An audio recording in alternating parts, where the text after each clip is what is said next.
some faces that I don't. Wonderful to see everybody again. Really lovely. Um, so yes. So before I Go Solutions started very organically, it was just me, and I was doing my ordinary coaching thing when I realized that actually this was a thing that people wanted. And I was practicing under my own coaching name for probably 9 months or something before I actually set up a company called Before I Go Solutions Limited. And that was a decision made. And then, of course, there came a website. And I don't remember the first iteration of the website. But what I do remember is, well, I didn't think about values. I didn't do it properly at all. But what I did do was I thought about my favorite colors, which are purple and turquoise. And I thought about my favorite font, and I knew that I cared. So now looking back, I can see that the values, there were quite a lot of different values that were being expressed in different ways, primarily through the design. So simplicity was important to me, a clean, clear design, easy to read. And I wanted people to feel cared for when they came to the website. So care was a really important value for me.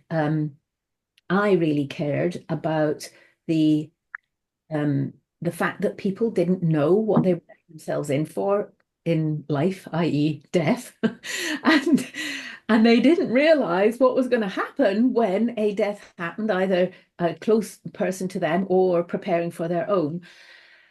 And I really cared, so I wanted that to come across in whatever it was that I did. So that was really important.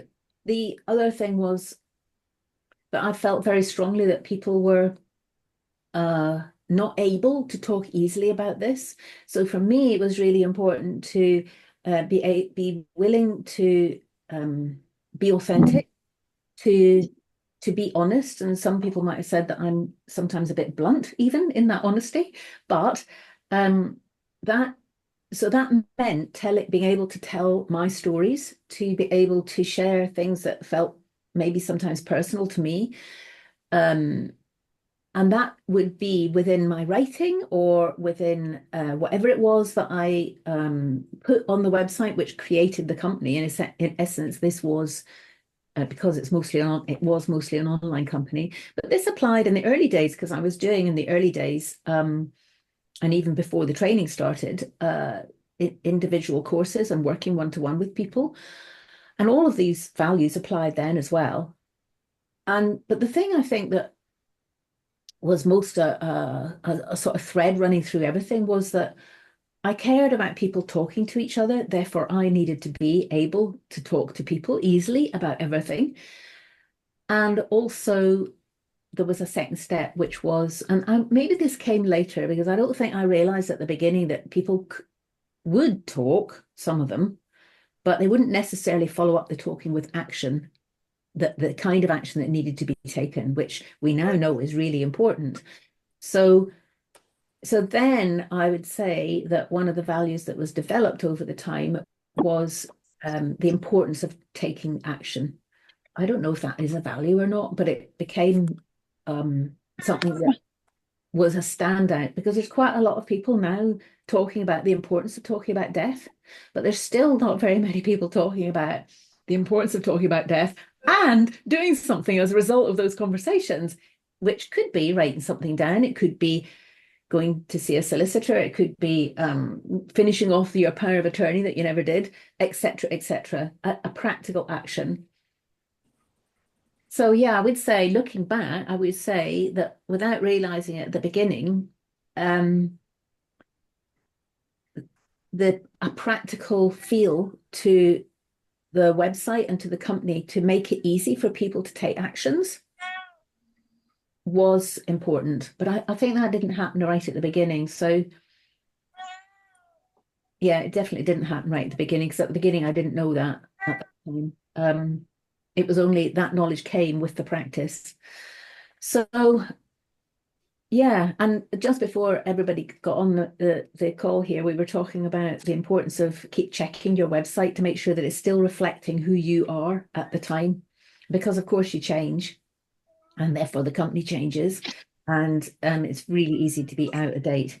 And if you look at my own website now, which is only there really as a placeholder, janeduncanrogers.com, um, it's because I'm in complete transition and I have no idea what I'm going to be doing next. It says that I say that in a video at the top, which is I'm not trying to do anything with the website, not trying particularly to get anybody to sign up for anything. But I just felt it needed to be there in case anybody happened to be looking for me. Um, so yeah, it's not a good example, by the way. So yeah, I didn't do it properly. I didn't do it according to the way you're supposed to do it. But I do think that if you're aware of your own values and you have those as a holding presence of you in the background, then whatever it is that you communicate will be filtered through those. And that's why it's useful to know what they are. Does that make sense, Rachel? Yes, yes, it's really helpful. And I think actually, you are a really good example for us because we're also in transition as a group.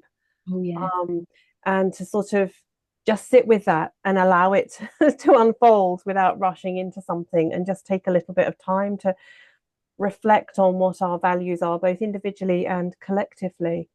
Yeah.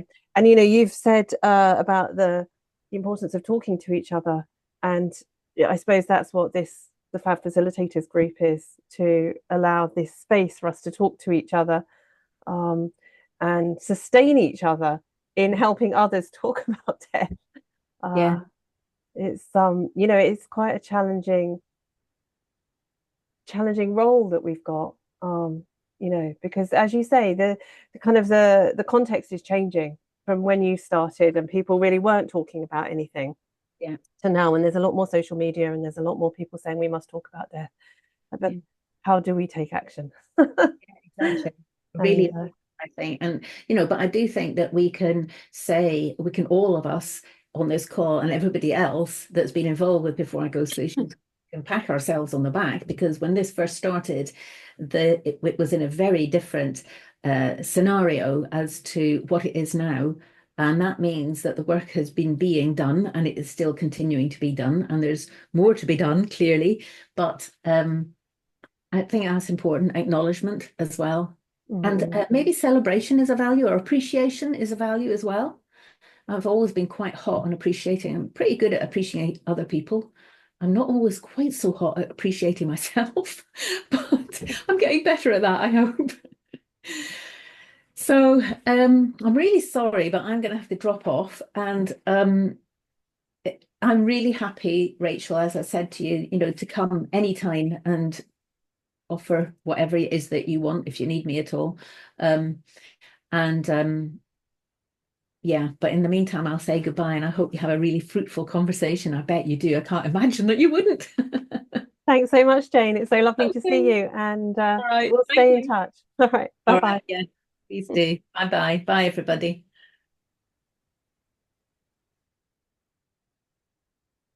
Also, I just say welcome again to everyone who joined since Jane started. We just started very promptly because she was going to have to dash off.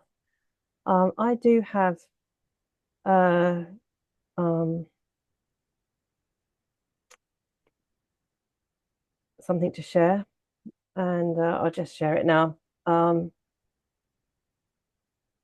So this is what we're talking about, as Jane has said, identifying our business values. And I think, what she said was really, as she set up her business, it was her personal values that came through in that.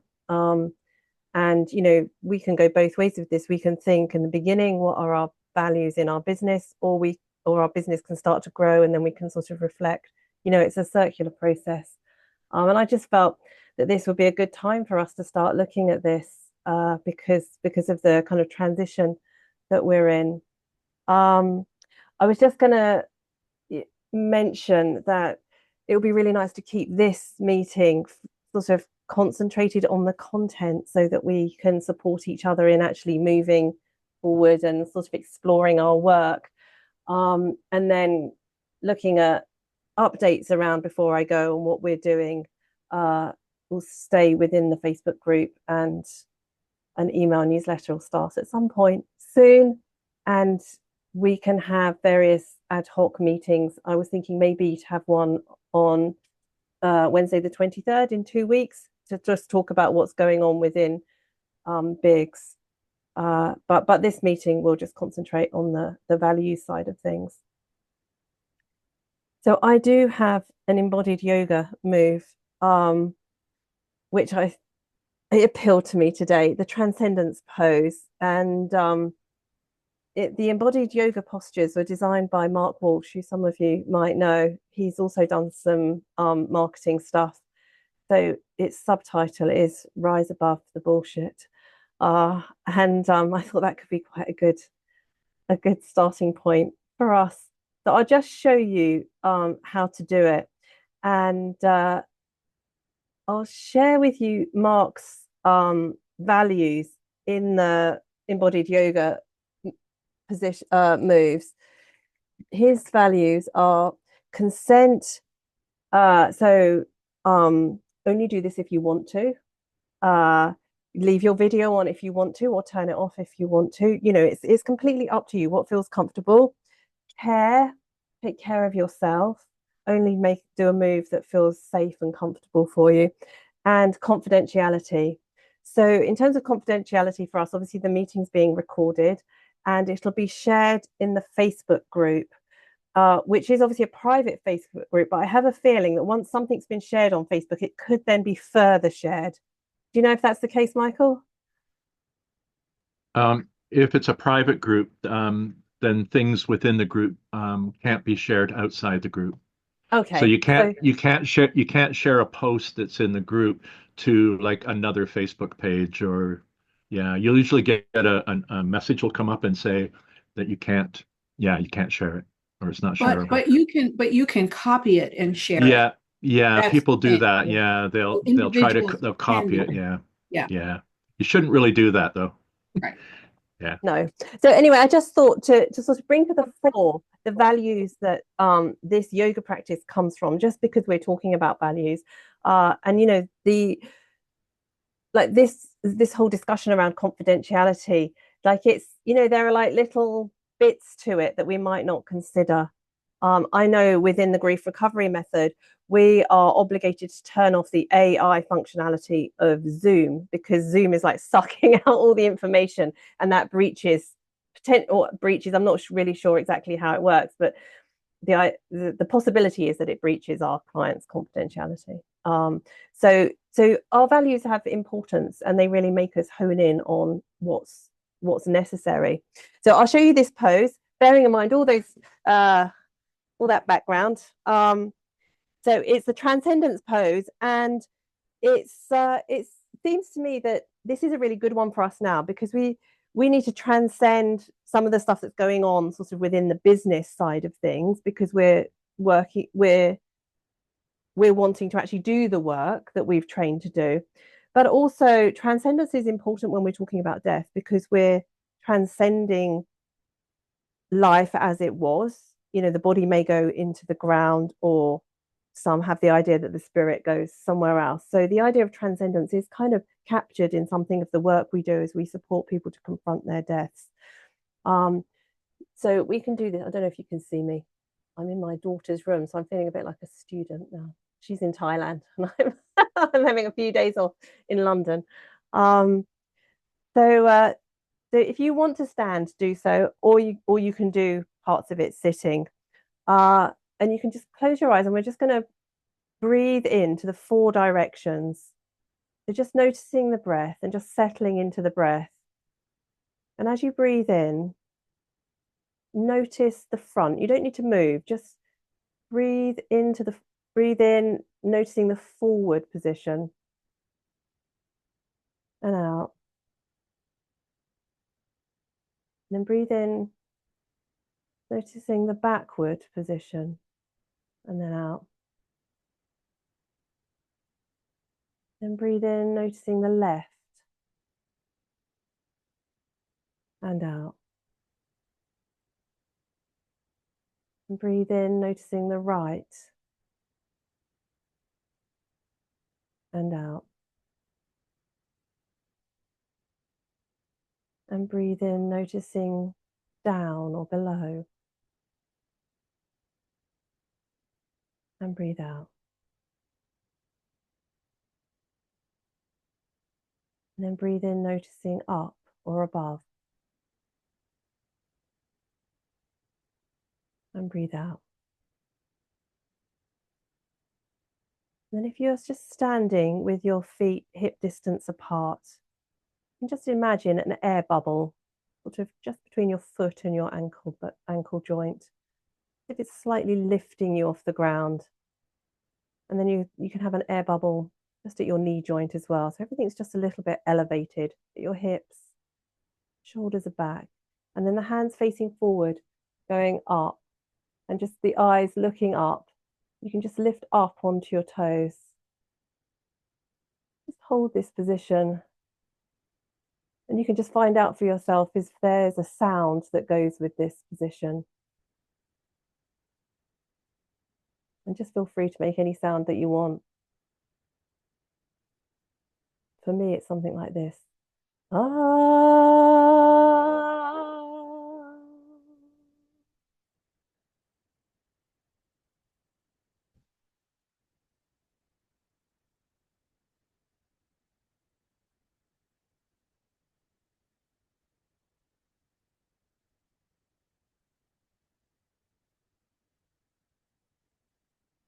And we just come out of the position and just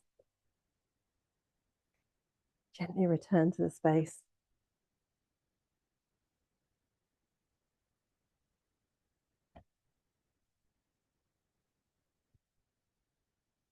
So these you can just practice at any time, and if it appeals to you, you can use a journal to write down anything that comes to you. I really like them. I really like sort of using the body to find out how I'm feeling. So that's the transcendence pose. And if anyone wants to feedback, feel free to share. And you can put your hand up using the icons, or you can just say something.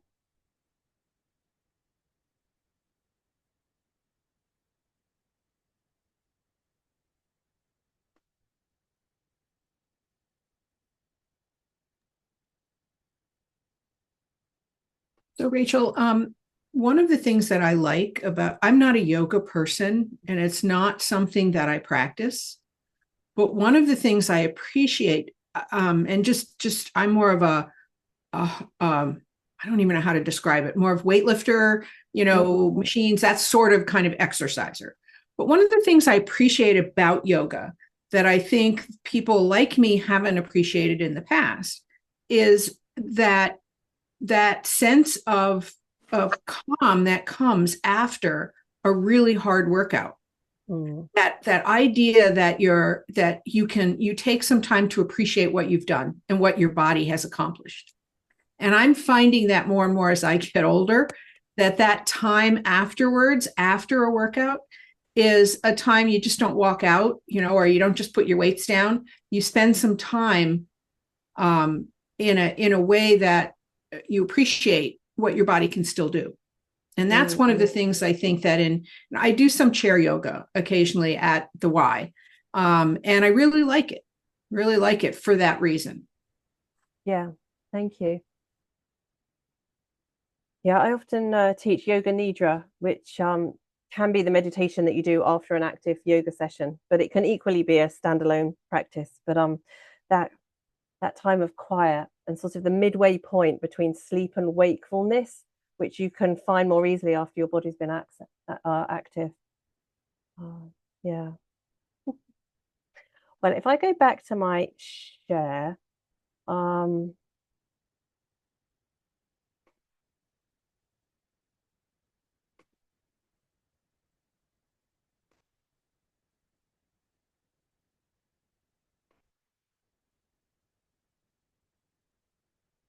right, so we've had Jane, who was here briefly. It was lovely to see her. And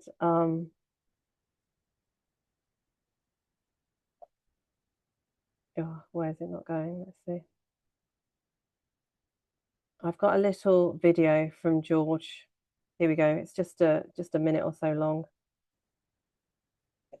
When it comes to entrepreneurial success, what I've learned from 13 years full-time as an entrepreneur is that the external metrics, such as how much money we're making, how many followers we have, tend to result naturally if you focus on the right internal things. And these are the three things internally that I focus on. Mastery of my craft, so improving the skills that I deliver to my clients and students. Number two is the practice of internal values. Every day, business, I see business work as really a stage for personal growth. And number three, balance between work, rest, and hobbies to keep optimizing those. So by focusing on those internals, the externals tend to take care of themselves. So that's George, and I think we can discuss that a bit now. We'll come on to these questions, but perhaps it will be nice to do a little check-in now, and maybe if you want to say something, something that you're grateful for from your week, and also perhaps something about the values that you bring to your business, if you feel minded to. Don't feel pressured to, but I think, as Jane was saying, it was her personal values that she expressed in what she set up with Biggs, and I guess that's the same for all of us in many ways. Was that the same for everyone? I'm just noticing Anne couldn't hear the video. Could you hear it? It was very quiet, but Yeah, you could hear it. Yeah, it was very faint. Okay. It's possibly actually because I've got I've got a microphone set up so that I could step away from the computer, but maybe it's not picking up the sound from the computer. Was it enough to get the idea of what he said? Yeah. Yeah. So the link, I'll share the slides so that then you can go back and listen to it. He was essentially saying that that we have our inner work to do and create balance with our kind of our hobbies and our like personal activities with our work, and to develop mastery within our business. So those three things go together prior to thinking about monetizing our work and things like that. Who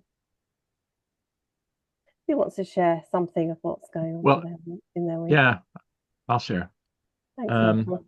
One, I mean, thanks for showing that video, because I've worked with George's material now for about 5 years, and I know Diane and Rachel, you both have too. And George is always emphasizing the importance of values and values in everything you do.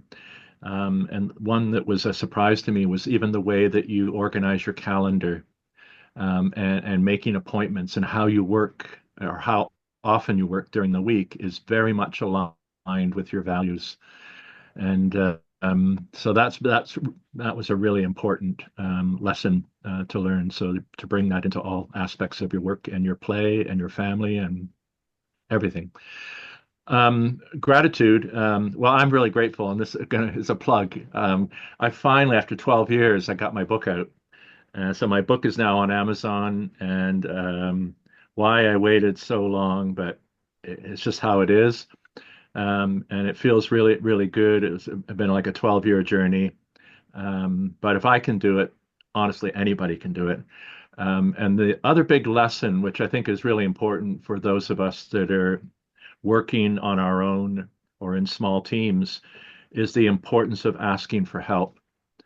Something that I wasn't particularly really good at, but the book never would have gotten out had I not sought the help of an illustrator, an artist, young artist, and also a woman in Romania who was excellent at formatting the book and preparing it for Amazon, because it had to be prepared in a very particular way, which was an exercise that I realized in the middle of a great deal of frustration that I don't like doing stuff like that. That's not my passion. And there's no point wasting time on things that I'm not passionate about. And I found somebody on that website called Fiverr who came very highly recommended, and she was amazing. And without her, I don't know that I would have got the book out or not. And she was so helpful, and it was very, very affordable. And she did it within 4 days, or actually a bit less than 4 days. So, realizing that it's important to ask for help to get your creative projects done. Don't try to do it like I did for years, try to do everything myself. It's not worth it. And it was a really painful but very important lesson. So the book is out because that I listened to other people and learned the lesson. Thanks, Michael. Well done. And do you want to put the link in the chat?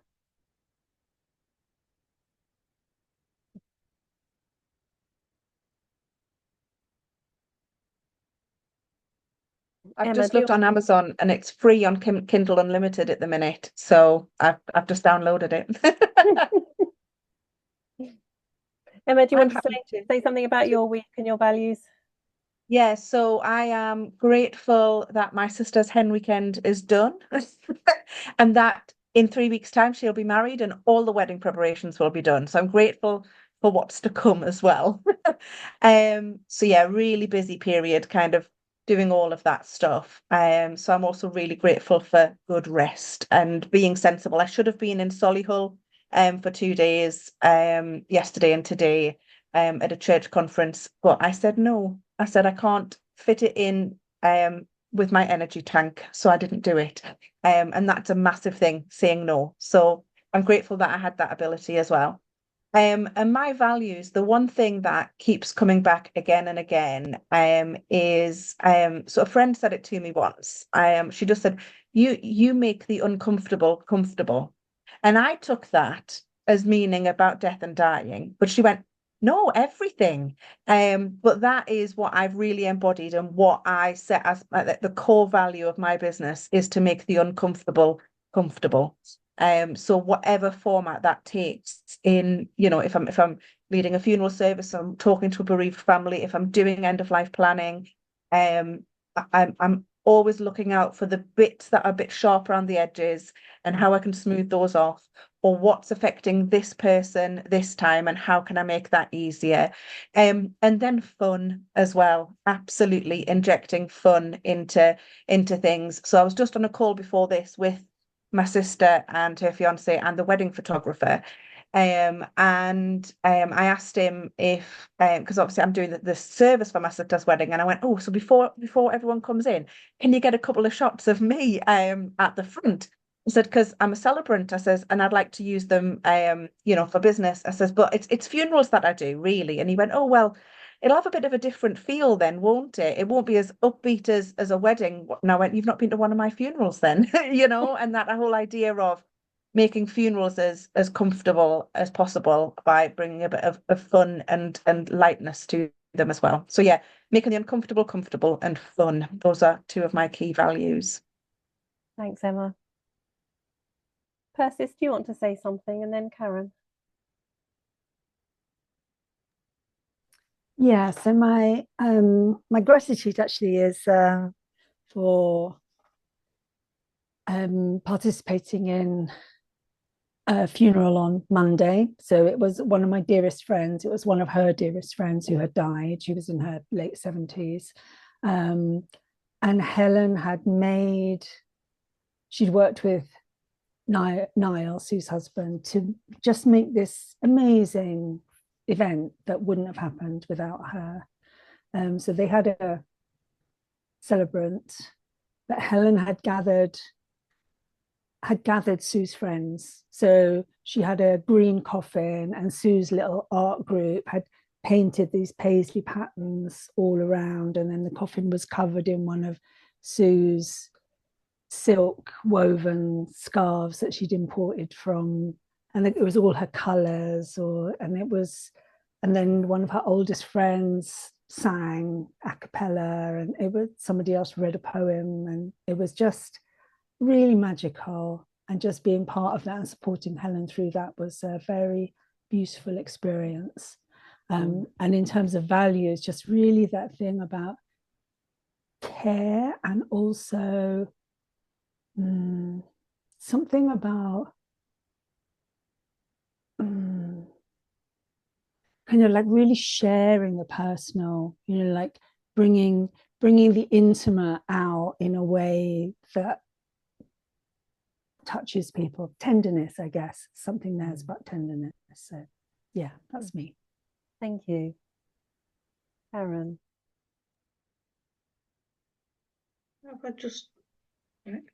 For me, really, I think this week, what I've been grateful for, like Michael said, is reaching out for help, because I've had a nightmare with tech for the last couple of weeks. But with a lot of help from MailerLite support and WordPress support, I've managed to sort of get things together. But I think my values have got to be patience, because I've been forced to be patient these last couple of days. So, yeah, that's me. Thank you. Jane, and then Shannon, if you're able to speak. Sorry, I thought Jane McCourt was still on, but it doesn't look like she is. I wasn't sure which one. Let me think. So this week, I feel grateful for the network that's building up, that I'm getting part of now. The local, Emma said it would come. It's happening. So it's not just the social enterprise that I'm with that are offering free support for where I live. So I'm getting free, helping me with everything, build my website and everything, which is really good. And there's lots of people within the group that can help as well if you've got anything that you want help with. So that's really good. But I've also joined another networking company group as well. So there's lots of people coming in now. So it feels like things are starting to happen. Getting a bit scared. No, it's fine. It's all good. It's all good. I'm just going to keep talking about what I'm doing. And it's all going down very well, which is really good. It's getting well received. My values, I definitely like to be open and authentic, and share my story in the hope that, I guess it helps me as well as hopefully it helps others to know that they're not alone, I guess. Open, authentic, caring. And like to think I could try and bring some fun into it as well, like Emma was saying. I'm just trying to get that balance of, like, I guess, although I've got that side of me, I'm trying to get that balance to know where it's comfortable for other people, and that's where I'm like trying to just feel it at the moment. But yeah, all good. Thank you. Yeah, thank you. Yeah, I think you're right. It's just it's a feeling your way, isn't it? Yeah. Shannon, are you able to speak? I am here. Can you hear me okay? Yeah. Okay. So my gratitude this week is a personal one. I haven't really shared this with anybody in the group much, but my husband and I were in a pretty serious car wreck 3 years ago, and he had not been able to work since. He had a serious back injury and several things going on, and I had injuries too, but he went back to work this week. So that is a win for him. He's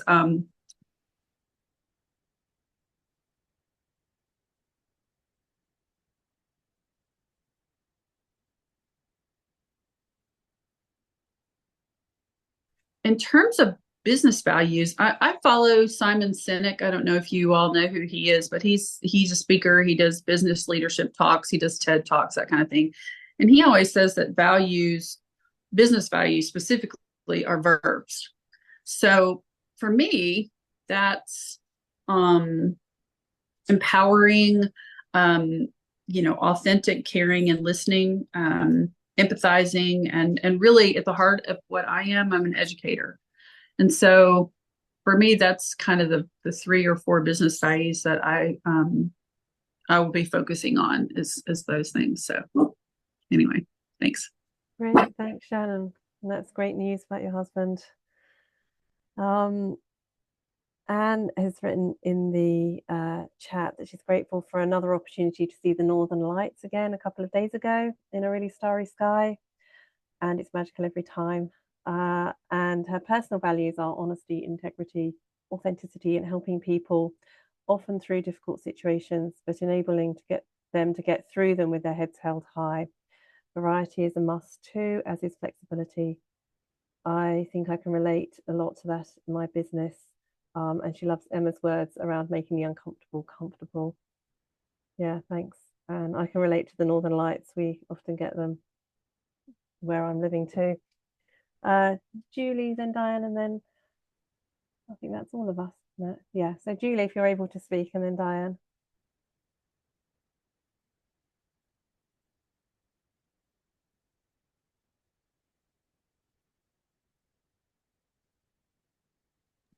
I don't know the difference between the mute and the camera. I'm very grateful this week for health, and I have improved so much over the state I was in last week. I had to take an ambulance to the hospital at one point because I couldn't walk, I couldn't sit, I couldn't move, and I needed help. And I got it, and I was very thankful. And I've been improving so much ever since. So that's what I'm grateful for. Yeah.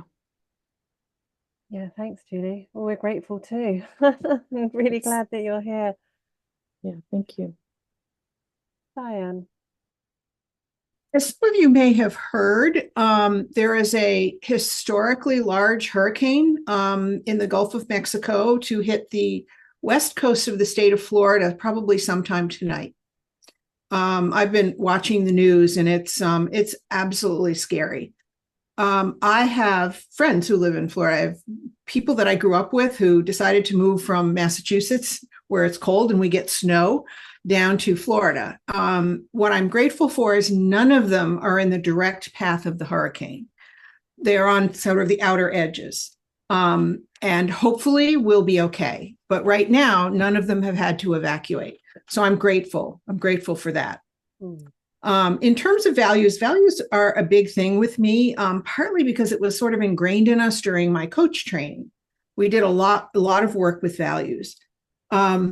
And one of the values that is one of my strongest is the value of fair play. When I was going through coach training, my coach and I were talking about that, and she said to me, that's a really hard way to live because life is not fair. And that could have set me back on my heels a little bit. But I realized that it depends on how you define it and how I define it for myself. I'm a cancer survivor. When I got cancer, I'd never thought about it being unfair. So, but where some people might consider that unfair, I just thought about it as something I had to deal with, that was it. So as I lived, I've defined it a little bit more. It's more in how people treat each other, how I treat people, how people treat me. And so that's where that value of fair play comes in for me. And that's a really strong value that I will use in my business, that I do use in my business as well. That's it. Thank you. Thank you. I think for me this week, I'm grateful to have a little break from my youngest daughters and all their needs. And I spent some time with my sister, which was nice. And in terms of values, when I opened my little shop, I did some work with someone called Alice Carolina, who I met through one of Mark Walsh's marketing programs. And she had a lovely online program that kind of guided me to find my values. And the ones that I identified were beauty, welcome, and equity. And I was just reviewing the material that I worked on with her now. I was just thinking, oh, are they still the strongest values for me? And it was just interesting, sort of looking back, as Jane was saying, just reflecting. Are they the ones that are expressed now in the work that I'm doing? Maybe they need a little tweaking, I'm not sure. But I thought we could just spend the rest of this session just really chatting about values. I found a few questions, some of the ones that Alice Carolina had asked me, which I'll just put up now on the thing, and we can use them as a springboard, or we can talk in a completely different way. It's be guided by you. So we can start to think about what our values might be by asking ourselves, how am I different from others in my field? Or how do I want to be seen? What do I want to be known for? What's the biggest compliment someone could give me? So that's sort of thinking on the positive side. And then, as we were discussing, Diane, before everybody came in, what do you not stand for? Follow your outrage and anger. Diane was mentioning someone who stands against the patriarchy. Determine, and then you can determine how you're uniquely qualified to take this stand. So there are two ways of sort of just intuiting your values. And I found it really valuable to really spend time thinking about what my values were when I was opening the shop. And I hadn't really come across George Cow's point of view then, but I can see how like really leaning into my values meant that when people came into the shop, I had the idea of equity, because I was like desperate to make a living. And so sometimes if someone came in and I thought, oh, this person looks like they could buy something because they were like nicely dressed, or, I could feel kind of sort of grabbiness within me. And then I'd like drop back. It's like, no, my core value is equity, that we are all equal. And, the people who make the things I'm selling, the people who come into the shop, me and my family, like we're all equal. And that just sort of like took down some of that edginess around like wanting people to buy, and also thinking about how to make the space welcoming. I made it welcoming in, I like burn a lot of incense, and for me that's like welcome, but someone comes in and they're very allergic. Like, so then I like, how can I make it welcoming for them? So it was just a really helpful way for me to think about how to navigate the things that I hadn't anticipated as I went into business, especially those very uncomfortable feelings around making money and wanting people to buy from me. So thinking about the values was really, really supported me in that. The other thing I wanted to mention before we move into a discussion is something else that George Cow says, and I know that Michael and Diane, you'll be familiar with this. His idea of niche mates, and maybe you say it niche mates, Diane, but rather than competitors, that we're niche mates, that we can support and encourage each other, and we can really value what we're all doing, because just in what we've shared as we've gone round, we lean into different values which express themselves in the way we do our business, in the people that we're reaching out to. And it's not that we're against each other, we're all working to support people in their end of life plans, but we're just slightly leaning into different qualities, and we can learn from each other in that and be creative about how we support each other. And I guess that's my vision for this group, that we're here to support each other as niche mates. Michael. Yeah, one thing I wanted to say that again, George sort of taught me was this idea, what he calls net carrying, which is really part of what you're saying, Rachel. We all want people to support us and buy our services and our products or whatever we have. But it's equally important that if we want people to do that for us, that we do that for them. And so one of the things I've done is in my calendar every week, I set aside time to go on the internet and go visit people, their websites, their Facebook sites, their Instagram sites, and give them support. And, even if I just read, like pick 3 people at random that I know that are in my list of contacts, I'll go to their site and read something that they posted and respond to it, more than just liking, like actually leave a response. So they know that, I care about it. It's about caring. We want people to care for us, then we do likewise. And that's been a really important part of my practice now, that hadn't been before. So Yeah, thank you for sharing that, Jane. Doesn't that make you feel good? I mean, it does. One of the things I find is that if when I do stuff like that, or even in person, if I'm talking to someone in person, it just makes me feel better. So it's a kind of a good energy boost for us, but you're really doing it for the other person, and that's an energy boost, and it's just a feel good boost for you as well. Yeah, Jane. Yeah, I was just going to agree. That's exactly what I think I'm doing with my directory that I'm in the process of setting up at the moment. So I'm doing a local end of life directory, and I'm going to be incorporating, hopefully, as many different services in the end of life field. It's all under one umbrella so that people local can find what they need to find. But I just love helping other people, whether it be a customer from the end of life planning point of view, or whether it be a service from helping promote them. And even if I'm finding it hard now, though, because I love doing it so much. I've got this, my Facebook page has changed to more like an end of life plan, end of life directory, but then I'm starting to share everything else on there as well. I'm trying to like calm down.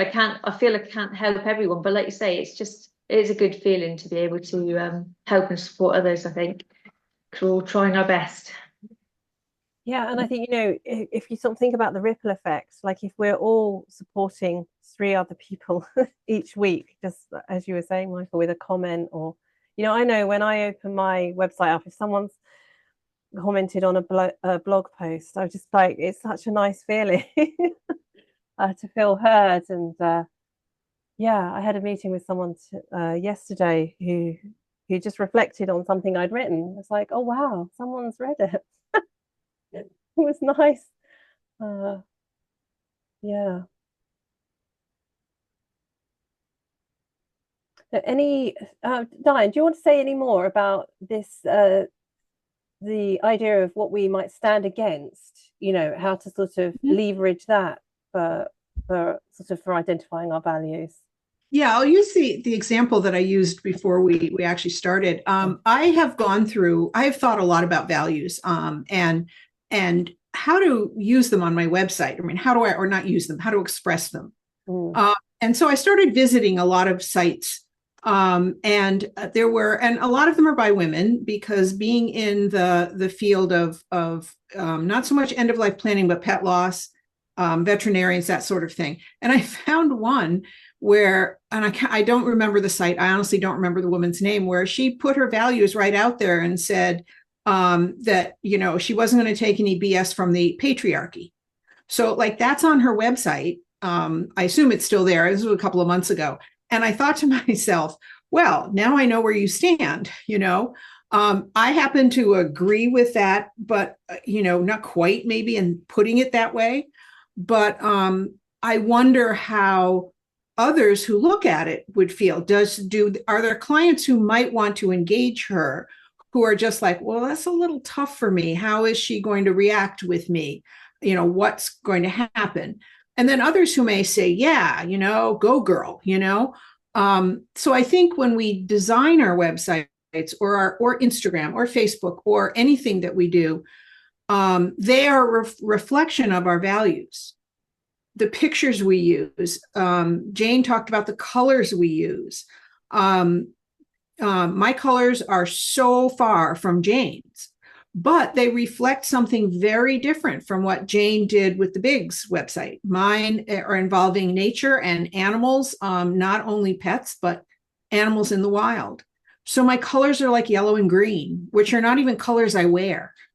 But I'm attracted to them, maybe because I honestly, as someone with an olive complexion, I can't wear yellow and green very well.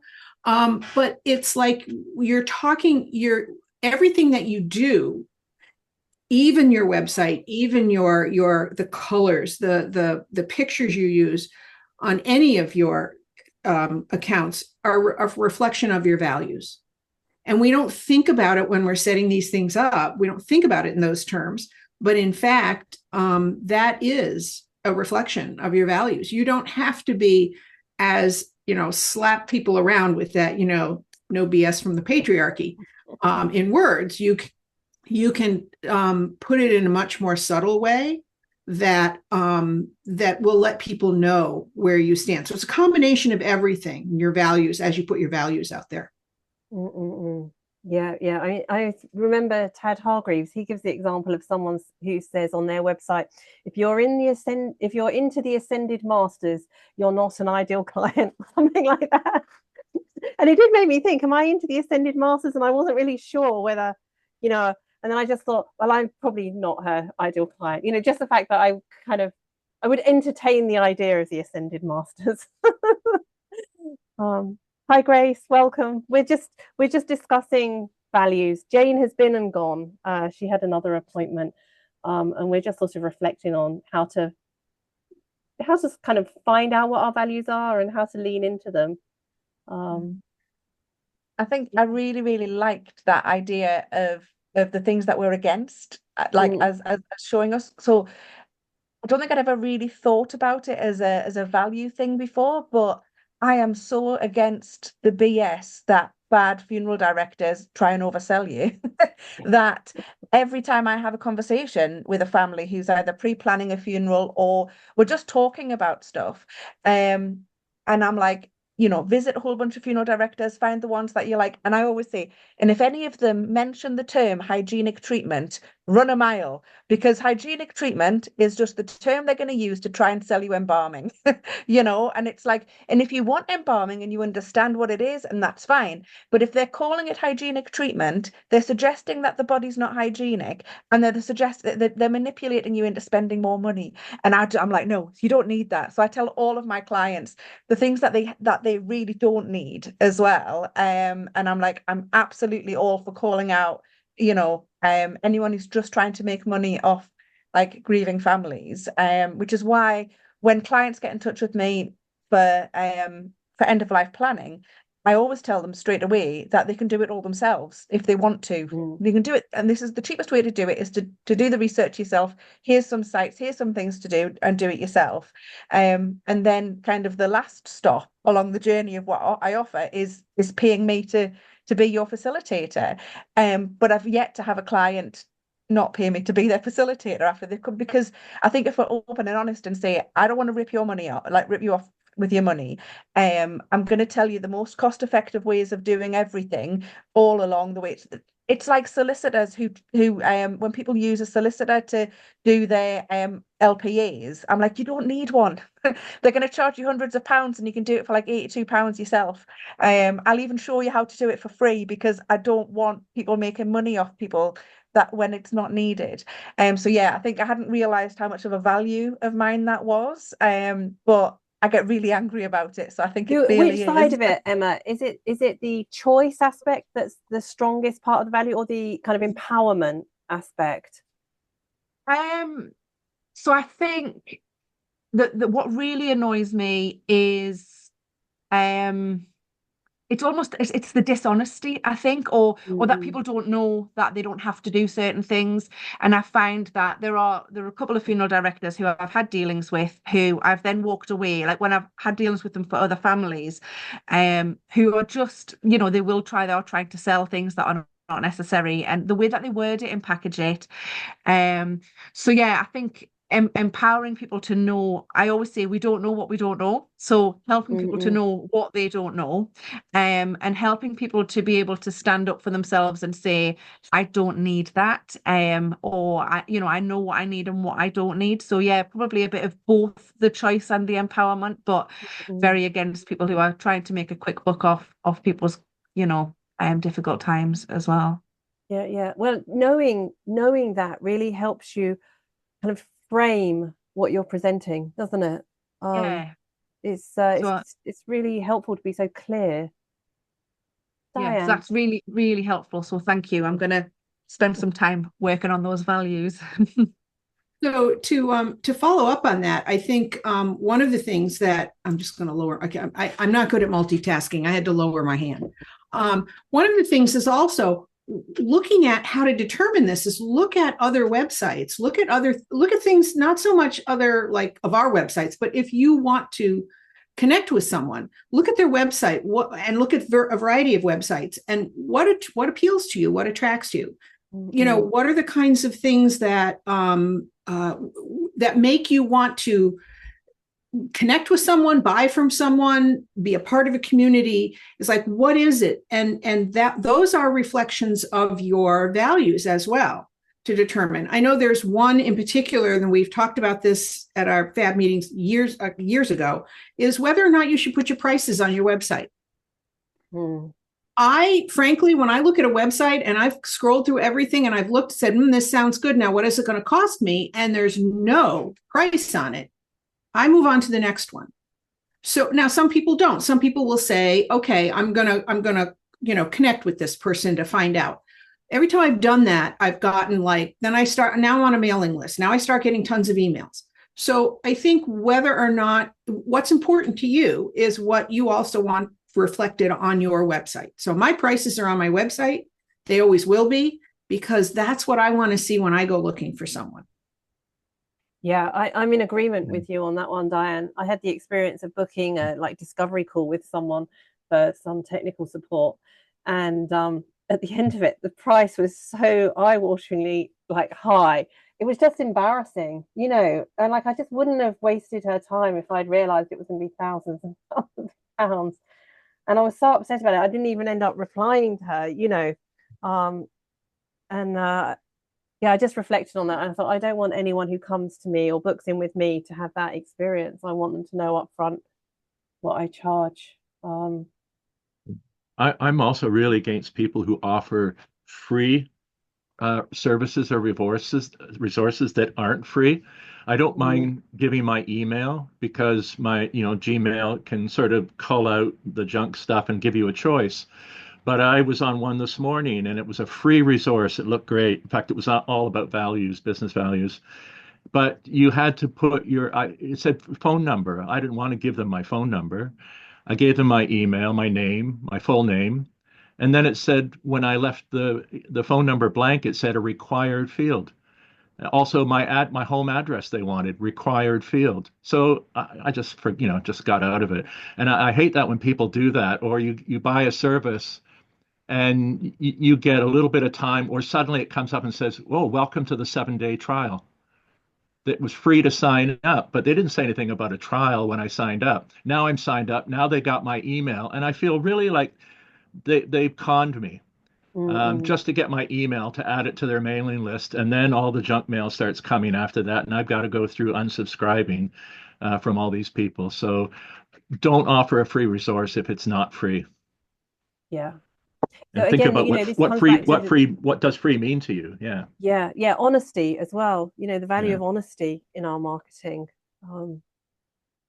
which I think George Cal and Tad Hargreaves, they say a lot about this, that a lot of what we think of as marketing is a kind of trickery, but actually we can be authentic and honest in our marketing and share something of ourselves in a way, something of, as Emma was saying, her values around empowering people to make good choices for themselves through good information.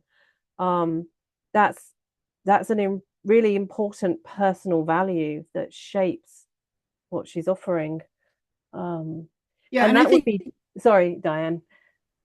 I'm sorry, I thought you were done.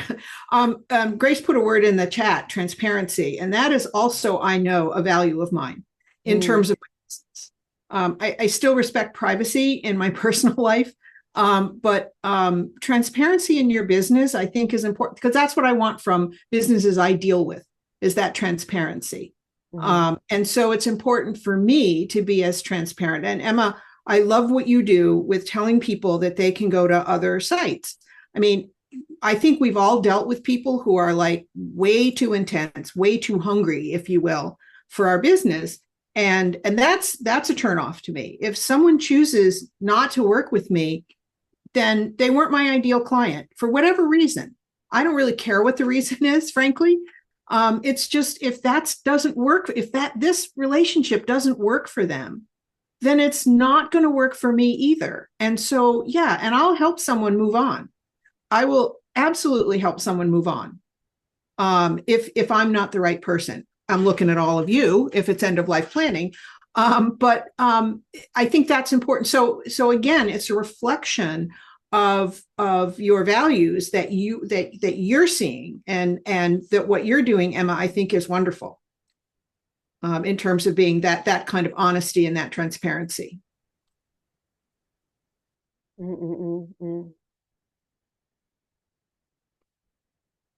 think Shannon's just headed off. Yeah, I agree with you, Diane. And I noticed that I have to take care of myself so that I don't present that hungry aspect. Because, you know, when you really need to earn a living, and it's really hard when you've got someone interested, and you can sense that perhaps they're not a complete match, but you just really, really want them to sign up with you. There's wisdom in taking care of yourself and sort of seeing that you need to soothe that part of yourself. And I've noticed, as I've become sort of more authentic in what I'm putting out, and I'm hesitating to say whether it's marketing, but, you know, I've been writing a lot on my blog, and I've had clients who really resonate with me, and they're not people I would have necessarily thought of as ideal clients, you know, because I tend to think that my ideal client is women who are coming out of abusive relationships in terms of my grief work.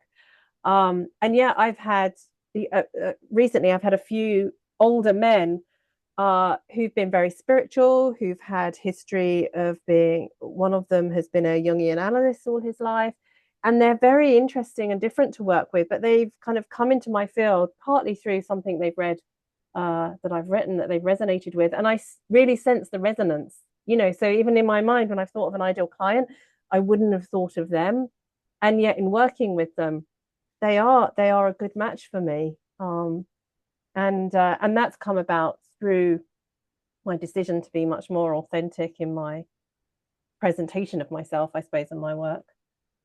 I think that's really, really important, because yeah, you know, we all want to get paid for the work that we do. And I mean, so I couldn't pay myself for September. There was not enough money in the business account to pay my salary. It's just the way it was. But and I'm hoping there'll be enough by the end of October, but you never know. Do you know what I mean? In the meantime, we still have to do the work. But what I won't do is then just go out and do any job, like, you know, and take on any client, because, you know, if you take on an end of life planning client, however you work with them, for me, it tends to be, we tend to do monthly sessions. That's what's worked for the clients I've worked with. So if I've then got 7 or 8 months of working with a client who drains me or just isn't the right, you know, the right fit, I've worked with 6 clients now, and one dropped out partway through, and it made total sense, because I was exhausted by our meetings, and they clearly were.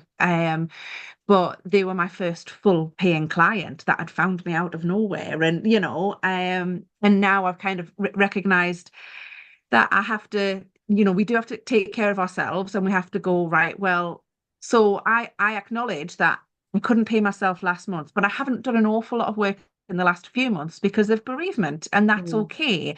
Whereas what I could have done is I could have been out logging, you know, the horse and getting as much work as possible, but delivering then substandard funerals and killing myself in the meantime. So, and I'm very fortunate in that I pay very minimal board living with my parents. So if I didn't get paid for 1 month, it's not the end of the world.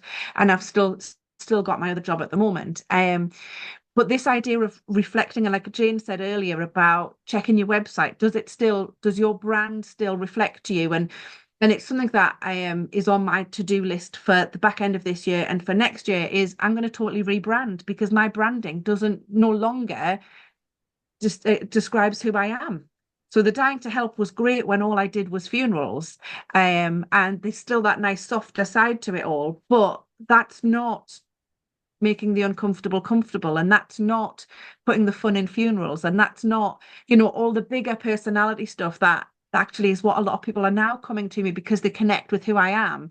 But my branding doesn't say any of that, and my website certainly doesn't. And so, kind of reviewing, and so again reviewing, well, who are my ideal clients now? They're not who they were 6 years ago, because I do something so different, and we grow and we change. And as we're all going through this transition from what Biggs was to what we're becoming and all of that, then actually we probably all need to reassess. Jane's talked about it, about how things went from one thing to now being this end of life directory and and all this different stuff growing. So we need to remember to keep checking in and going, yeah, that doesn't sum me up anymore. And and if Michael's doing his rounds of checking people's websites or on their Facebook and doing the commenting, he could come across someone and go, hey, that really doesn't sound like the person I know, and drop them a message saying, you might want to update this. It doesn't sound like you anymore. And that's a really valuable resource that we've got for each other. I am, is that really you? And yeah. Providing that kind of feedback can be really helpful. And we can do that for each other. I think we've done it sometimes in the past, sharing each other's website and just inviting comments. That can be really helpful. Yeah, and I think we can share in the Facebook group if there's anything that you want other people to read or comment on, put it out there, and we can, there'll be some of us in the Facebook who can take a bit of time to do that.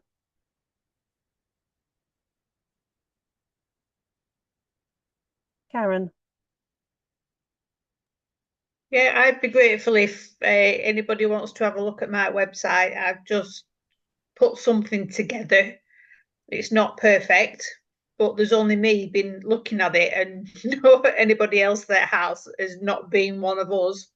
So I'd appreciate feedback from people.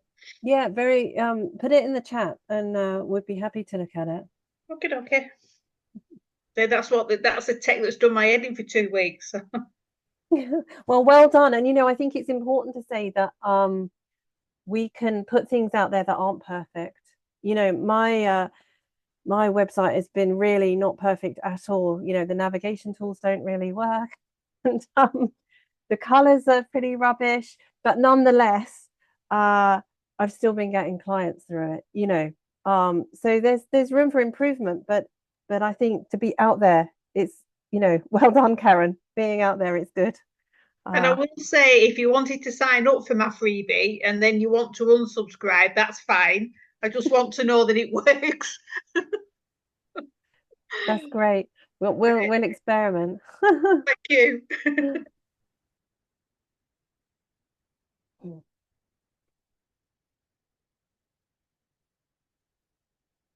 And Julie, we'll have a look at yours as well.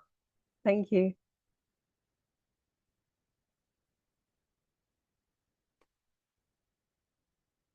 Grace, I know mine's terribly out of date. I need to work on it, especially since Biggs is not Biggs anymore. Mine is as well. I think, and this is the thing with websites, they go out of date very, very quickly unless you're putting stuff on it all the time and updating it. So don't worry. The fact that it's there, that this is what I tell myself. Don't worry, Emma. It doesn't reflect you at all, but it's there. And I have to tell you, I had help doing my website. There's actually a foundation here in the city where I live where you can get some of these things done for free. And one of the things that my web designer said is that there's essentially kind of two kinds of websites, sort of in general. One is static and one is dynamic. The static one, which is what I have, is that the website's not going to change very much. That it's really to announce your business. You just still need to look at it. You still need to keep it up to date, but it's not like you have to work on it every day. The dynamic website is something where you're offering something all the time, and you do need to look at it on a regular basis to make sure that it still reflects what you're currently offering. So I chose basically a static website because I really honestly don't want to have to look at it every day. But you still need to look at it periodically. But so consider that too, if you want more involvement, you may want to look at a different type of website. Yeah, that's a really helpful distinction. Yeah, thank you. Grace, I just wanted to invite you to say something. You've joined us more recently. Hi everyone, it's so lovely to see familiar faces. Yeah, I've just been brought up to date with all the big changes, and I've still been, ticking away in the background with clients and rebranding and all of that stuff. So yeah, I think that's very cool, Karen. Anything tech can be really challenging. So it really is. But do you know what you are? Is where you're sovereign in your business. And I've been working on the tech stuff myself because I want to be able to do my own website and do my own page and all of that stuff. So I'm working on that as well. And I just had a look at yours and it looks great. Yeah. Yeah, if we test the freebie, then you'll know that it all works fine. I'll Yeah, test. that'll be great. Yeah, yeah. Just a word of warning though, I think you should get 5 emails over 5 days. Mm-hmm. When I first did it, I got all 5 all at once. So I think I've stopped that. So you can unsubscribe at any time, that's fine. With these things, we don't know unless someone tells us. I've done it before, and unless someone says this is wrong or that's wrong, you don't know because you get cross-eyed looking at it and you don't see the errors. I forget where I've linked everything to, and I couldn't work out where everything had come from. So I've been really lucky. I've got some help from an organisation called Boost, which belongs to like my local council, and they've offered like lots of free help. So it's been amazing. Right? Yeah, there's loads of free resources and things out there. Yeah, I know that this work is just still so important. One of my clients I'm working with at the moment, who was a private client, we didn't really end up following the before I go thing. We just kind of loosely did it. And that's how I tend to work now. And her biggest thing when we started was clearing out her loft. And now, we've done her powers of attorney, which I had never done before. So we can do that totally, like Emma said.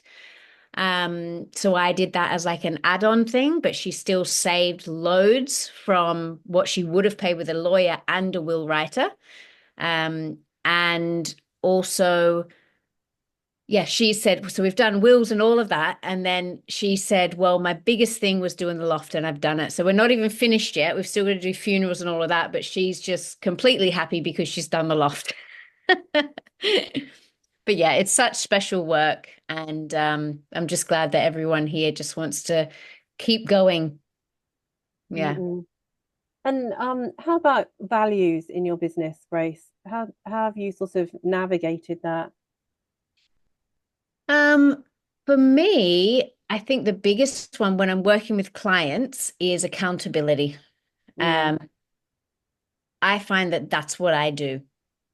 I'm almost not like, yes, I do end of life planning, but it's coaching people and keeping them accountable to what they want to achieve, whatever that is. That like for Janet, it was clearing out the loft. And I didn't go there and help her, but I checked in with her. I kept accountable. Have you done it? What are you going to do next? One step was literally getting up in the loft, getting a cane and pulling some things forward. That was it. But that for her was everything. And to coach someone and keep them accountable, we need accountability in our lives, and a lot of us don't have it. So I honestly think our gig is all about helping people keep accountable and getting it done. So I'm rebranding my business to Beeline Planning because it's like make a beeline for it. And I've got a thing with bees, so it just feels good. But yeah, and I just think everybody's got so much going on. We're all busy, all of this, but if we can just keep accountable to doing the really important things, and we know how important this work is, then we're winning. So I'd say accountability. Thank you. And the other thing, as I've sort of just been listening to our conversation, especially around websites, is courage, that we need to have courage that, to put ourselves out there and the courage to make mistakes. I sent an email to someone on my email list who had unsubscribed, but I hadn't realized that the emails remained within MailChimp, which is what I was using at the time. So then I sent her a bonbon video, one of these little video recordings inviting her to participate in something. She sent me a message back saying, I've unsubscribed. And I just felt so awful, And then I just thought, well, I'm learning. It was a genuine mistake. Now I know that MailChimp keeps all the email addresses. I just assumed that when someone unsubscribed, their email would disappear from my list completely, but it doesn't. It just disappears from the list that's sent out. Anyway, it's hard, isn't it? And I think we have to take care of ourselves as we're putting ourselves out there, and we're finding out what it's like to navigate the tech, navigate business relationships. As you were describing, Emma, taking on a client who's not actually a good fit, and then just the freedom to release them, to release yourself. It's really a journey that we're on, and then we can go back and look at our website, and we can reflect on the journey that we've made since we set it up. When I look at my website, I can see lots of flaws in it, and I can see things in which I've changed, but I could also celebrate that was a starting point, and now I'm in a different place. And maybe next year when I look at what I've done this year, I'll see the growth again. And so celebration, I think it was you, Diane, saying celebration was it one of your values? I think it was Jane, but I was nodding, really hard, because celebration is one of my values. I just think it's important to celebrate the little things, and that's why I like when we talk about what we're grateful for, that in a way is a celebration of where we are at that point. So yeah, that's one of my values. Yeah. I was going to say, Rachel, you mentioned courage, and I think courage is one of my values, and I think particularly the courage to speak up or speak out in terms of creating content. Content is how people get to know you and get to know what you're offering and what you're like. But for many of us, that's a vulnerable thing to do, to speak our truth and then put it out there on social media where anybody can comment on it. And, if any of us have ever experienced being criticized in the past or ridiculed or put down for our voice or what we believe, it can be a challenging thing to do. So I think, certainly one of the things we can do for one another is support each other being courageous and put your words out there, put what you believe out there.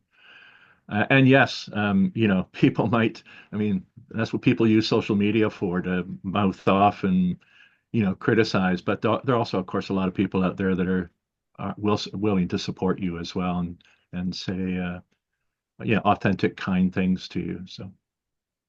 Yeah, I would echo that. We can support each other to be courageous.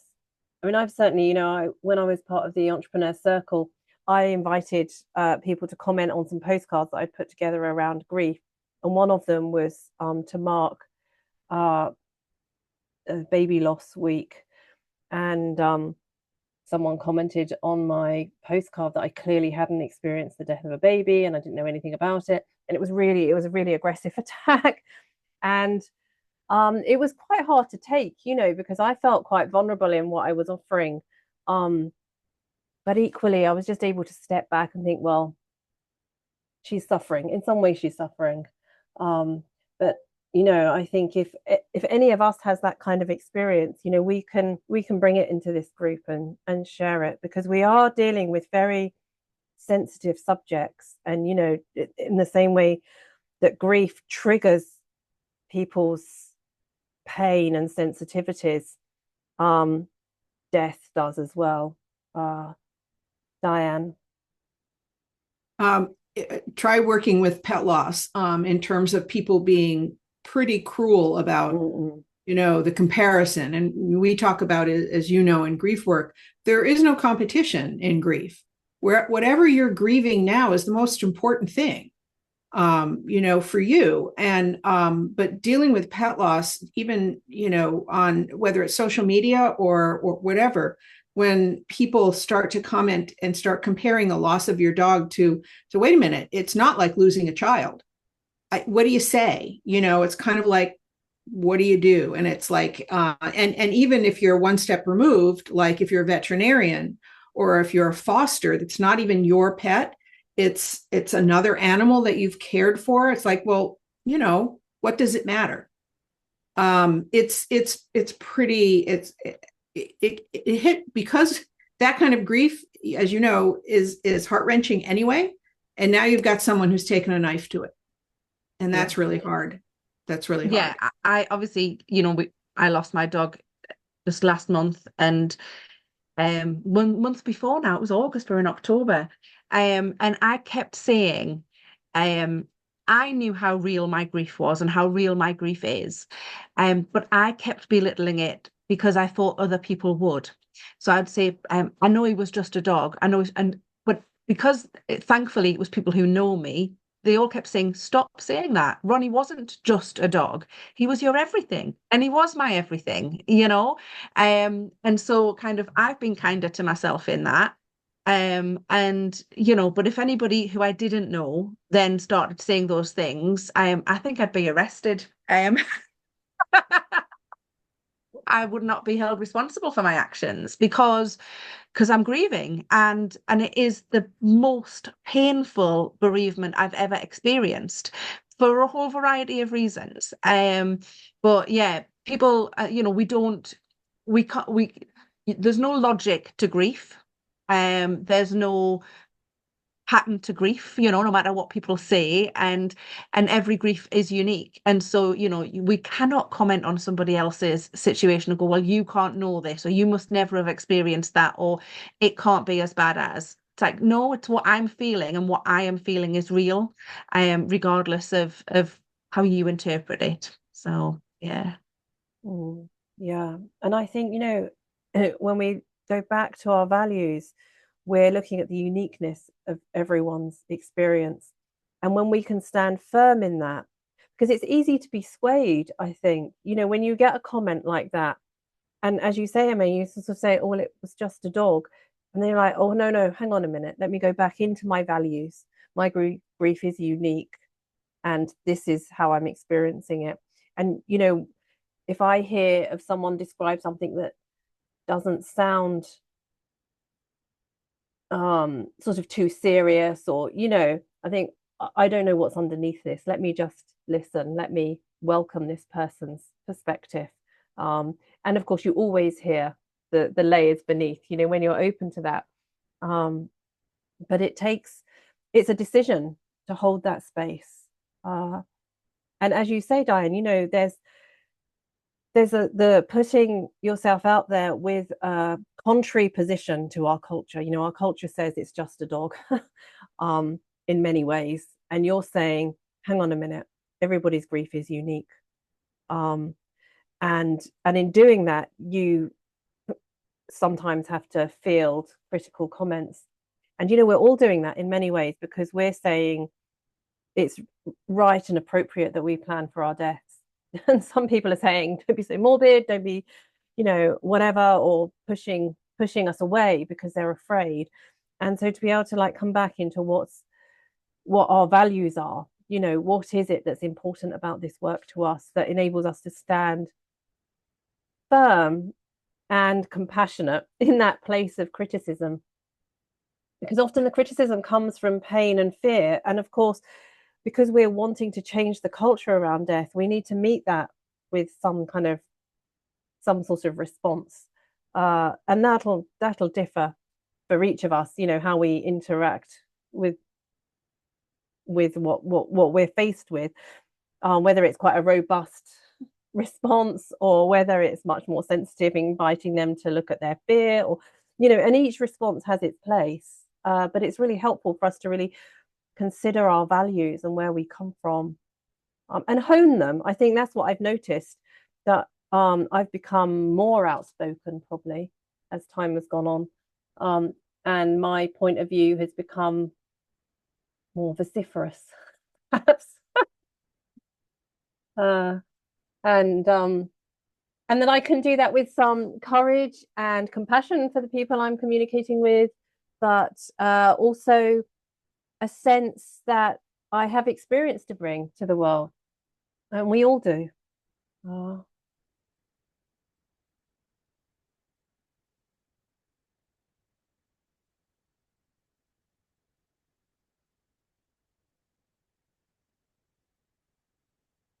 Any more thoughts?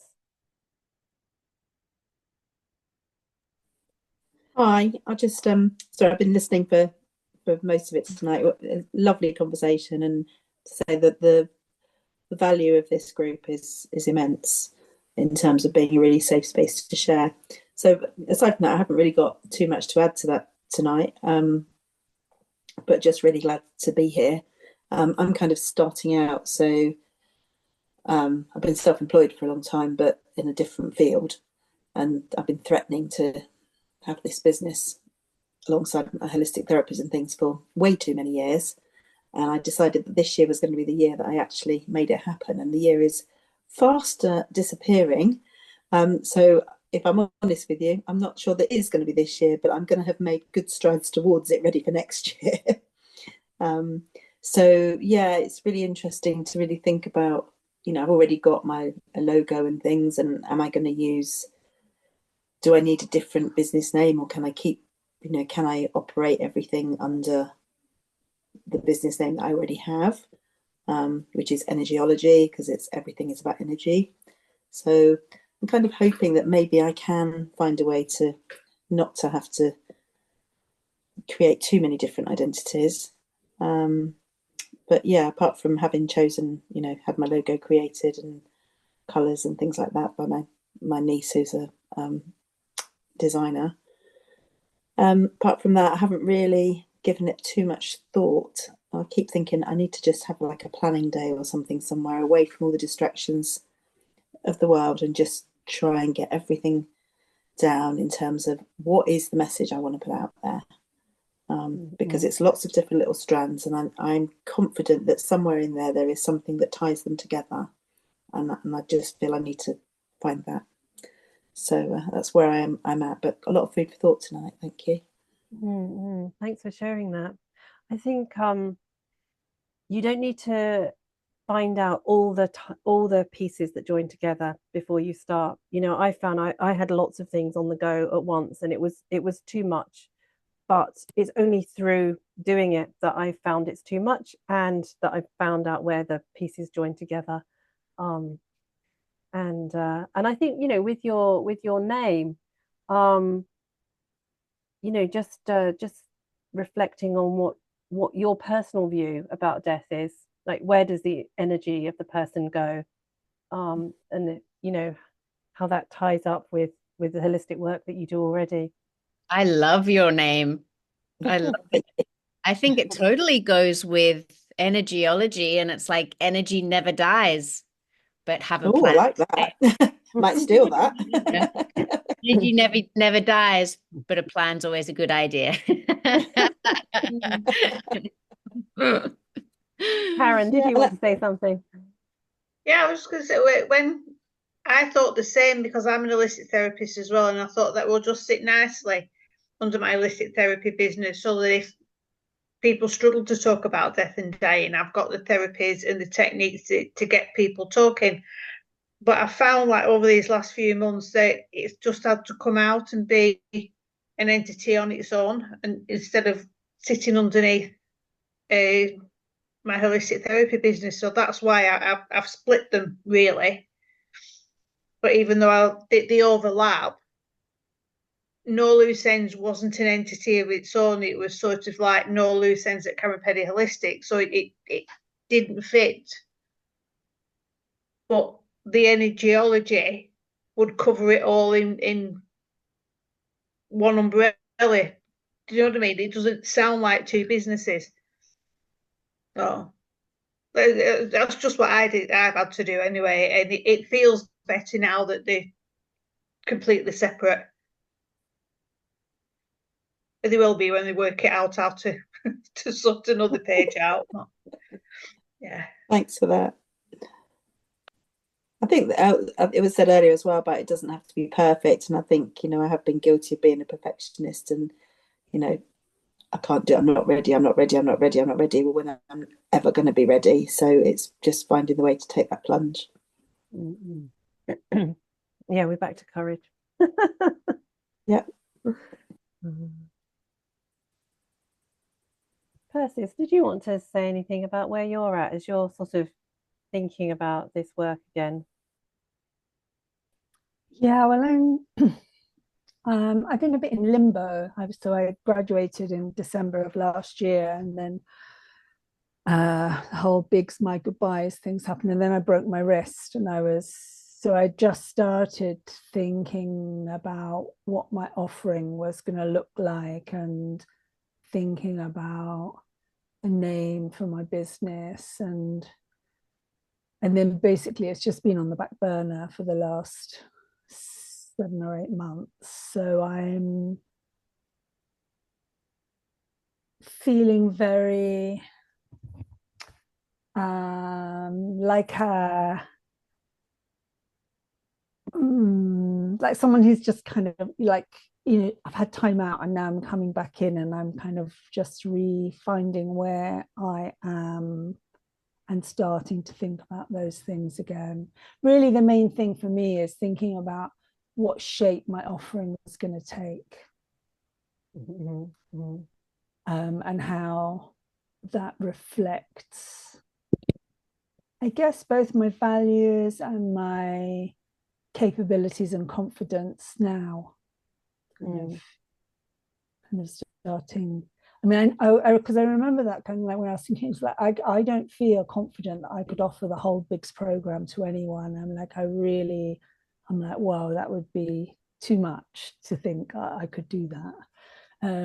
So I've been thinking very much more about starting small, kind of offering, doing some talks to kind of maybe about planning a funeral, like what are the things that we want to be thinking about for ourselves or our loved ones, kind of like just more kind of ideas based rather than personal planning, to be, just planting some seeds for people and seeing what happens. So yeah, so I'm quite vague. That's where I am. Well, actually, do you know what? It doesn't sound vague at all. It sounds quite concrete, because you've got the idea of offering this particular idea to the world, and that would really serve someone. I guess for me as well, it's that thing about I really want to make some money from it. And I don't feel like that's going to be immediate. So in the first instance, I just want to be thinking about what could I be offering that people might value, and that then I could monetize in the future. That, I guess that's where I'm at with it. Yeah. And you used the word confidence earlier. That I think what I've found is that I've developed confidence as I've experimented with these things, and that's made it easier to monetize something because I have more confidence. Yeah, and hearing other people actually valuing it. I think that's, like what you were saying about some of your clients who are coming because they've really resonated with something that you've written. It's like already, it's like, oh, that's like, there's something about me or the way I'm bringing this material out that they're already resonating with. So there's connection there already. And I think for me, that's really important, that thing about connection and not just trying to sell something to a whole load of people that I'm not connected with. So it's, yeah. So I mean, that's another value, isn't it? Connection. Yeah. Michael. Yeah, just to say to Persis, I think when you mentioned about helping people, for example, plan their funerals, that's a very specific thing that people do want. And I think starting small, like for me, I think I used to think, oh, what do people need? And I think really the key thing is don't offer what you think people need, offer them what they want. And because I had a background, I was an English teacher and I do writing, people started asking me, could you could you like work with me around my writing? Or, somebody came to me and asked about memoir, and, and I'm interested in life writing. So rather than offering like the whole before I go course, which I thought that's what people needed, um, I'm offering like memoir writing workshops, and people are signing up for them and paying me for them. And it's a very small part of end of life planning, or it's one important part, but it's the part I really love. But the key thing is, I'm doing it because people asked for it and wanted it. And that switched me around from thinking, what do people need? And the stuff I was putting out there that I thought people needed, nobody was buying because they didn't want it, even though I thought they needed it. You know what I mean? So it's like changing the way I think. And if you don't know what people want, you ask them. And of course, that's something that George Cow has also taught me is use Facebook, ask people what they want.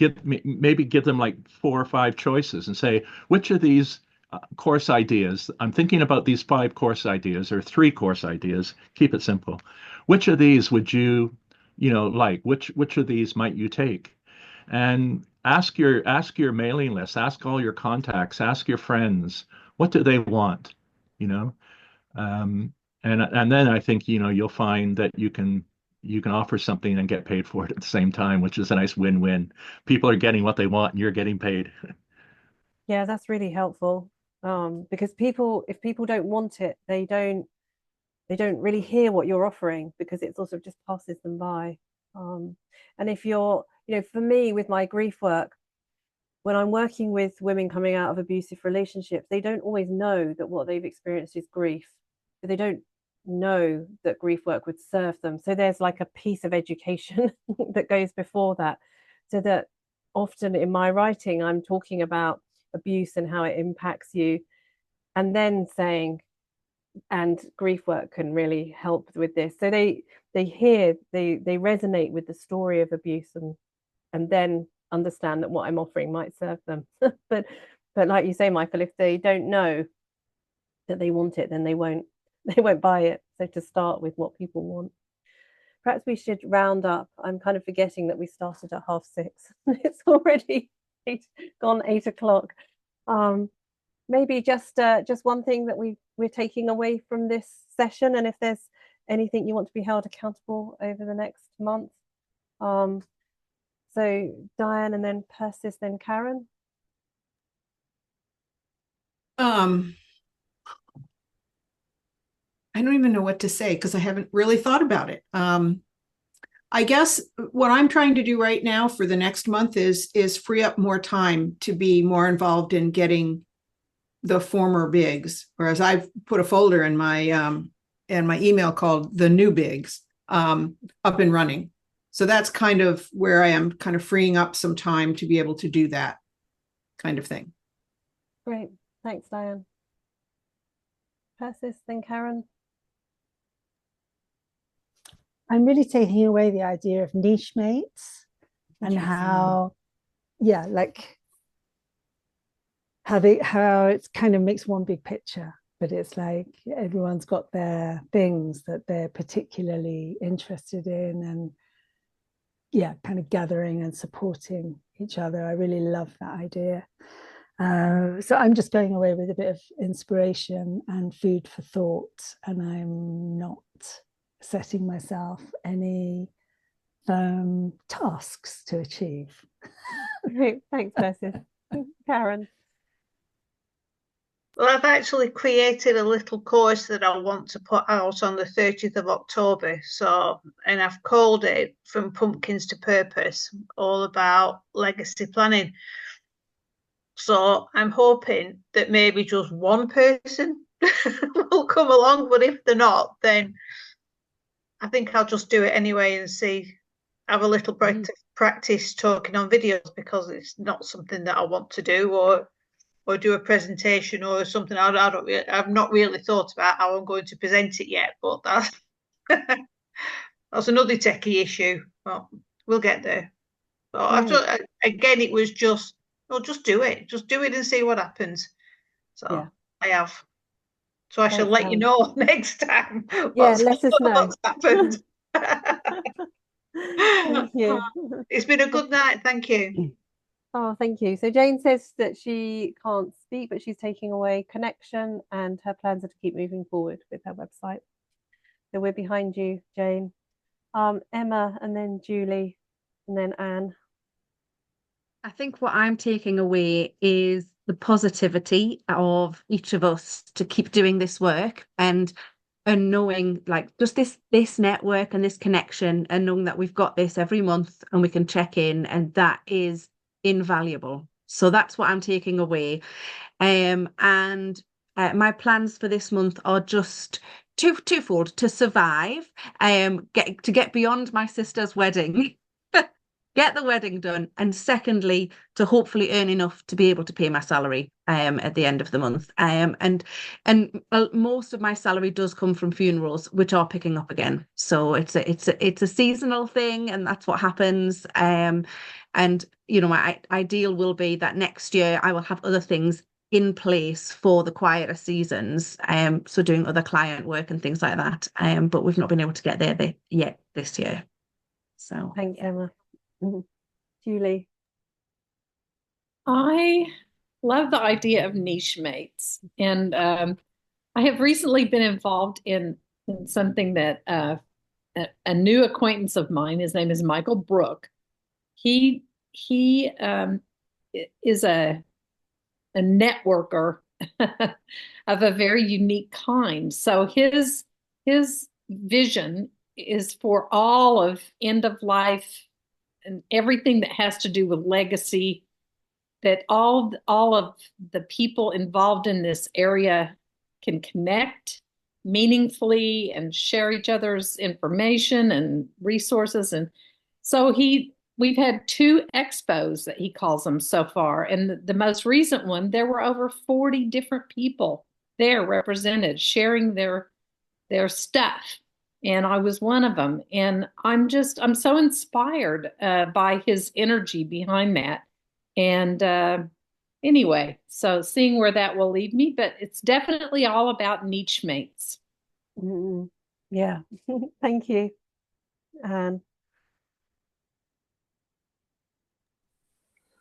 Yeah, actually, I'm sort of toying between 2 different things, and both are important. One is to take some time out at some point to really think about my offering, but I'm really liking the niche mates bit, and I think I've held back quite a bit because I worry, maybe unnecessarily, that I'm not creative and I'm not very good at coming up with original ideas. And I guess I've had a concern that if I sort of connect with too many people in a similar field, whether it be with the end of life planning or anything else that I do, and then I start posting things, I wouldn't be lifting things directly, but it might look like I've kind of almost stolen their ideas, because I think there's so much out there. Anything I've got to say, although I'll put my own spin on it, has probably already been said by somebody.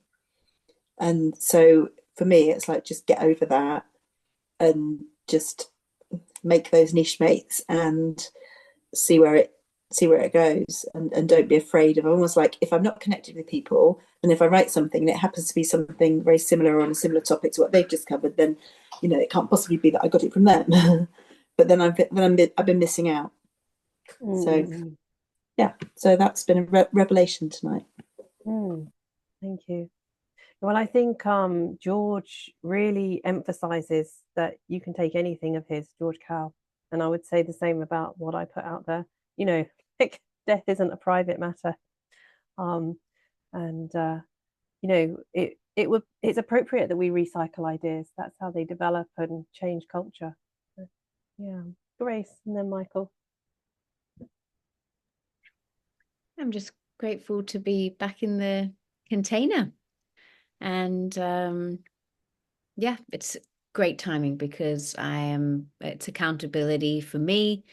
And so I'm just working on my rebrand.